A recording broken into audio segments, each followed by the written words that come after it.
नमस्कार दोस्तों, स्वागत है आप सभी का हमारे चैनल शेयर मार्केट में। मैं हूं आपका दोस्त नवी और यहां पर बात करेंगे फ्यूचर कंज्यूमर के बारे में। ऑलरेडी इसके ऊपर डिटेल में वीडियो बनाई थी और स्टॉक ने आपको अच्छे रिटर्न भी दिए और हम यहां पर होल्डिंग भी बनाकर बैठे हुए थे। लेकिन अभी स्टॉक काफ़ी ज़्यादा रिस्की हो चुका है, तो कभी भी आपको डाउनफॉल दिखाई दे सकता है। और सबसे बड़ी जो प्रॉब्लम इस शेयर में होगी, अगर यहाँ पर डाउन ट्रेंड आपको दिखाई दिया, तो वो होगी लोअर सर्किट की। कोई भी स्टॉक अगर नॉर्मल ट्रेड करे तो हम उसमें कभी भी एंट्री ले सकते हैं, एग्जिट कर सकते हैं। चांसेस काफ़ी ज़्यादा होते हैं कि हमारा नुकसान जो है वो बड़ा नहीं होगा इन केस अगर होगा। लेकिन यहाँ पर ऐसा नहीं होता। जिन भी शेयर में लोअर सर्किट अपर सर्किट लगते हैं उनमें प्रॉफिट भी बहुत ज़बरदस्त होता है और नुकसान भी उसी तरह का होता है। अब अगर फ्यूचर कंज्यूमर की बात करें तो 0.85 पैसे के पास ट्रेड कर रहा है। पिछले 5 दिनों में देखिए 30% के पॉजिटिव रिटर्न है। और बीच में सिर्फ आपको 2 टाइम ऐसा मौका मिला था जब आप स्टॉक से एग्जिट कर सकते थे या फिर एंट्री ले सकते थे। पिछले एक मंथ में 41% के पॉजिटिव रिटर्न है। पिछले 6 मंथ की बात करें तो स्टॉक ने आपको तकरीबन 48% के नेगेटिव रिटर्न निकाल के दिए हैं। और मैक्स चार्ट आप यहाँ पर देख सकते हैं। कुछ चीज़ें हैं जो डिस्कस करनी ज़रूरी है, क्योंकि अगर आप उनका ध्यान नहीं रखेंगे तो आपको बड़ा नुकसान होना डेफिनेट ही है कि हाँ, आपको नुकसान बड़ा होगा। रीज़न क्या है कि कंपनी के क्वार्टर के रिजल्ट आने वाले हैं, तो इसमें से इम्पैक्ट ये पड़ेगा कि अगर हम देखें तो आप देख सकते हैं कि revenue year on year basis पे 79% डाउन हुआ था। नेट इनकम 11% इंक्रीज़ हुई थी। डिल्यूटिव ईपीएस 8% इंक्रीज़ हुआ था। नेट प्रॉफिट मार्जिन 337% डाउन था।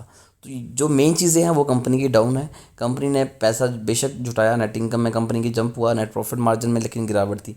तो ये क्यों हुई, थोड़ी सी नज़र डालते फाइनेंशियल्स पे, फिर सीधा चलेंगे कंपनी के चार्ट पे। तो यहाँ पर देखिए, अगर चार्ट की बात करें तो return on capital employed negative में है, रिटर्न ऑन इक्विटी नेगेटिव में है, बुक वैल्यू नेगेटिव में है। डेट कंपनी के ऊपर 442 करोड़ के अराउंड है और कंपनी की अगर मार्केट कैप की बात करें तो वो सिर्फ 170 करोड़ है। तो ये चीज़ें आप ध्यान में रख के ही इन्वेस्टमेंट कीजिए जब भी करनी हो। पर मोटर होल्डिंग लगभग ना के बराबर है, 3.49%, जो कि लगभग नहीं है। सेल्स नेगेटिव है, प्रॉफिट ग्रोथ नेगेटिव भी है, फिर भी आपको शेयर लगातार अपर सर्किट दिखा रहा है। और जब कंपनी के क्वार्टर के रिजल्ट आएंगे उसमें कंपनी प्रॉफिट शो नहीं करेगी तो वापस से आपको गिरावट दिखाई देगी। दिसंबर 2019 से लेके सितंबर 2022 तक कंपनी की अगर बात करें सेल्स की, तो वो लगातार कम हो रही है। 9x कंपनी की सेल्स डाउनग्रेड में जा चुकी है। नेट प्रॉफिट की बात करें तो कंपनी का नेट प्रॉफिट भी लगातार बढ़ा ही है, सॉरी कम ही हुआ है। तो यानी कि कंपनी लॉस ज़्यादा कर रही है, प्रॉफिट ना के बराबर कर रही है। और यही चीज़ें अब आपको चार्ट पे भी दिखाई देंगी। तो देखिए, जब हम चार्ट के ऊपर आते हैं तो हमें काफ़ी ज़्यादा चीज़ें क्लियर हो जाती हैं। सबसे पहले मैं बता दूं कि ये जो चार्ट है ये 1-2 मंथ का नहीं है, ये पिछले 4 सालों का है। तो डेफिनेटली ये जो ट्रेंड लाइन है काफ़ी ज़्यादा मैटर करती है। अगर हम यहाँ पर देखें तो स्टार्टिंग में स्टॉक ने एक ट्रेंड लाइन को फॉलो करना शुरू किया, जो कि पहले सपोर्ट का काम कर रही थी। यहाँ पर आप देख सकते हैं, यहाँ पर सपोर्ट ली, एक अच्छा खासा जंप हमें दिखाई दिया। यहाँ पर काफ़ी टाइम सपोर्ट ली, एक अच्छा खासा जंप था। तीसरी बार सपोर्ट ली, चौथी पांचवीं बार सपोर्ट ली। पांचवा सपोर्ट लेने के बाद जब 6th टाइम ये ट्रेंड लाइन के पास पहुंचा तो सपोर्ट नहीं ली, और जो फॉल हुआ वो आप क्लियरली देख पा रहे हैं, कितना ज़बरदस्त फॉल यहाँ पर दिखाई दिया। उसके बाद स्टॉक ने लगातार गिरावट दिखाई और नीचे जाके ट्रेंड लाइन पर सपोर्ट ली। तो जो ट्रेंड लाइन पहले सपोर्ट का काम करी थी वही ट्रेंड लाइन फिर यहाँ पर रजिस्टेंस का काम करने लग पड़ी। स्टॉक उससे तोड़ने की कई बार कोशिश की पर वो नहीं टूटी।